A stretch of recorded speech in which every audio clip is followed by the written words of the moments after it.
Il y a beaucoup d'enfants de Dieu qui sont prêts et disposés, le cœur ouvert à crucifier leur chair pour suivre le Christ, à porter toujours leur regard vers le Seigneur et accepter la parole de Christ. Mais certains réagiront différemment et penseront que crucifier la chair, c'est idéaliste, c'est trop élevé. Ce n'est pas possible. Les choses étant ce qu'elles sont aujourd'hui, maintenant, nous ne pouvons pas espérer un tel retour à la parole de Dieu et crucifier notre chair comme il nous est demandé. La Bible a toujours reconnu une position comme celle-là, et elle y a pourvu. Il n'y eut qu'un petit nombre d'hommes qui, du sein de la nation d'Israël captive, retournèrent volontairement pour reconstruire la ville, la muraille, la maison à Jérusalem. Et la parole qui les gouvernait et les caractérisait était que celui qui a un cœur bien disposé, que son Dieu soit avec lui. Il est clair que dans le livre de l'Apocalypse, la majorité avait abandonné la pensée entière du Seigneur. L'appel que nous y trouvons s'adresse à ceux qui ont une oreille pour entendre. Nous voyons qu'ils sont appelés les vainqueurs, et cela est nettement en relation avec les conditions décadentes. C'est une réaction vers la pensée entière et originelle du Seigneur. L'on peut difficilement s'attendre à ce que tous les chrétiens répondent à l'appel et à la mesure de Dieu, mais il est clair qu'ils le peuvent, que le Seigneur le veut, et que ce qu'il veut n'est pas hors d'atteinte. Ce peut être un chemin coûteux, et le prix en sera surtout amer à cause de l'attitude des autres chrétiens. C'est pourquoi nous réalisons que ce ministère passera au crible le peuple de Dieu et que ceux-là, seuls qui veulent réellement marcher avec le Seigneur et qui tendent à ce qui est parfait, lui feront place. Notre message doit donc toucher les vainqueurs, bien que nous ne les regardions pas comme des élus, d'entre les élus, comme une aristocratie spirituelle choisie. Ils auront une place d'honneur spéciale, parce que le Seigneur aura en eux ce à quoi il a mis son cœur dès le commencement. La différence à la fin sera celle que nous voyons entre Joseph et ses frères. Un ministère comme celui dont nous parlons sera toujours le résultat de son action profonde et sévère à notre égard.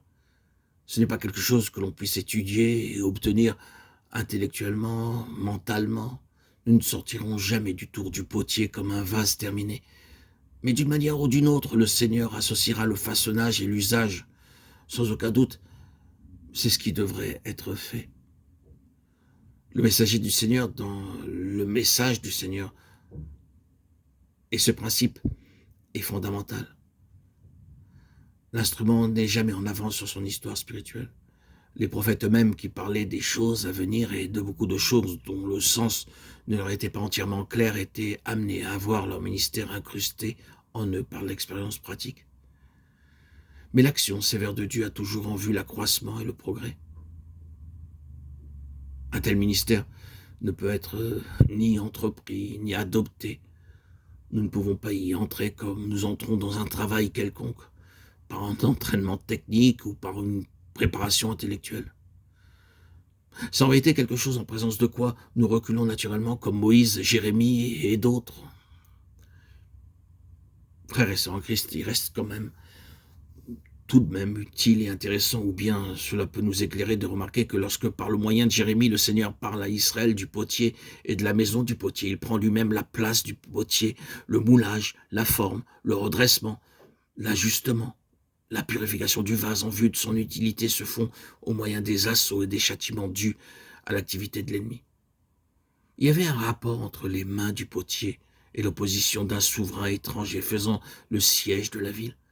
Ainsi, pour que nous soyons d'une plus grande utilité, le Seigneur se sert de l'ennemi et de son œuvre. Nous ne serons que très rarement libérés de sa pression. Frères et sœurs en Christ bien-aimés, telles sont les choses essentielles auxquelles nous avons été appelés à nous consacrer. Et mes chers amis, nous ne pouvons pas faire autrement. Bien-aimés, que Dieu nous aide. Bien-aimés, que le Seigneur nous donne à tous un cœur prêt à suivre l'agneau où qu'il aille, afin de parvenir à sa plénitude. Je vous aime. Le Seigneur vous aime. frères et sœurs en Christ, enfants de Dieu, que l'amour puisse, dans toute sa plénitude, l'amour de Christ puisse nous combler quotidiennement. Amen, alléluia. Je rends gloire à Dieu pour toutes ces bénédictions dont il m'a comblé depuis tant d'années, depuis le jour de mon baptême, le 26 septembre 2019, où je vis quotidiennement, pleinement, la plénitude de Christ en ma chair. Je rends grâce à Dieu pour ce bonheur.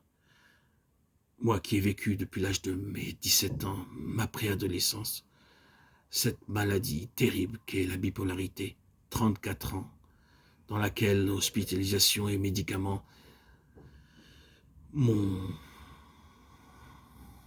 affaibli, épuisé, détourné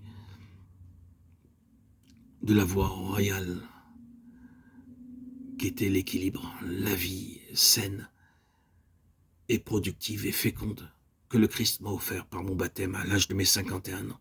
Je rends grâce à Dieu. Ma vie aujourd'hui n'est plus stérile, mais riche, riche en bénédiction, riche en plénitude, riche en joie, en fécondité. Je rends grâce à Dieu. Quel bonheur infini de connaître Christ. Depuis ce jour béni du 26 septembre 2019, où par immersion au lac de ma ville natale, ville dans laquelle j'ai passé de nombreuses épreuves et subi de nombreuses épreuves, j'en suis sorti de ces eaux baptismales comme revigoré, régénéré. Ce fut une véritable et authentique renaissance. Mon cœur, mon corps, tout mon être en fut transfiguré. J'en fus transformé. Béni soit le Dieu Tout-Puissant. J'ai vécu pendant plus de 34 ans la croix sans le savoir. Christ béni. Depuis ce jour, je ne vis que des bénédictions et que des merveilles, instant après instant. C'est une joie immense, indéfinissable, que de connaître et de vivre de la présence de Christ, qui m'a redressé, ajusté, formé et affiné, tel le potier. Aujourd'hui, toute ma place est en Christ, toute ma vie est en Christ. Le Seigneur m'a façonné, il m'a associé par son esprit à sa vie divine. Mon esprit est clair, il discerne, il entreprend. Tout me paraît, même dans le moindre détail, avoir son utilité. Mon discernement est tout à fait différent de ce qu'il a été pendant toutes ces années. L'Esprit Saint me fait triompher de l'ennemi, des activités de l'ennemi. J'ai un regard tout à fait lucide, transparent, sur la différence de ce qui est de Dieu et ce qui ne l'est pas, de ce qu'est sa volonté, de ce que c'est ma propre volonté. Le vieil homme est toujours là, prêt à surgir à n'importe quelle situation. Il n'est pas mort. Mais dans tout travail, quel qu'il soit, Dieu agit à travers moi et son action est tellement puissante et bénéfique. Ma vie spirituelle est féconde, joyeuse. Gloire à Dieu. Je ne peux pas faire autrement que de le suivre jusqu'à mon dernier souffle. Ce n'est plus moi qui vis, c'est Christ qui vit en moi.